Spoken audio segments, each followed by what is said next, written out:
Per il 7° anno consecutivo l'Adria Nuoto ha organizzato il torneo internazionale di pallanuoto Città di Adria, manifestazione dall'elevato tasso tecnico e assolutamente promozionale, considerando che è riservata agli atleti e alle atlete under 13. Team italiani assieme a sloveni e croati si sono misurati negli anni ed hanno fatto di questo appuntamento una tappa fondamentale della stagione. Loro vivono per questi 2 giorni che veniamo qua, davvero vivono. Dato che abbiamo la scuola cercano di dar via dei voti, di fare prima gli esami così che possano venire qua e giocare questo torneo che davvero gli piace molto. Ed il tecnico di Rovigno con i suoi ragazzi è arrivato in finale perdendo ai tempi supplementari con il plebiscito di Padova. Ogni anno il livello del torneo è davvero molto, molto forte, bellissimo come prima cosa vorrei dire grazie all'Adria Nuoto che ci ospita ogni anno. E il torneo come torneo, cosa dire? Quest'anno abbiamo perso, però sono cose che capitano.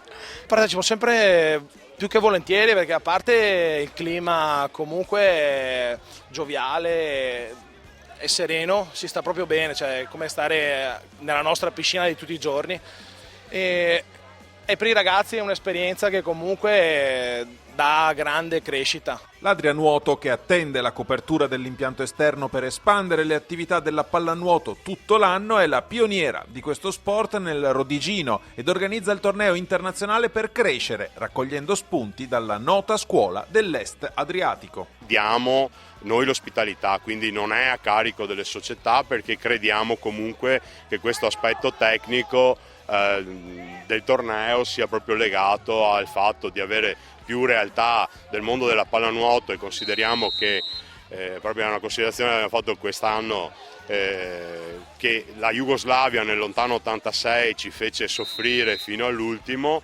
adesso praticamente Montenegro, Croazia, Slovenia e Serbia sono nei rank delle prime 10 squadre al mondo. Slovenia, Croazia hanno sicuramente qualcosa in più. Sfruttando il gemellaggio Adria-Rovigno è nato questo torneo, ora la 7ª edizione, coinvolge le migliori realtà di Veneto e Emilia-Romagna, è sempre uno scopo promozionale dove bambini crescono, imparano dai pari età anche di altre nazioni. Noi siamo una piccola realtà e quando ci confrontiamo con realtà come vedete adesso questa finale di Padova e Rovigno, dove lì diciamo c'è una tradizione decennale.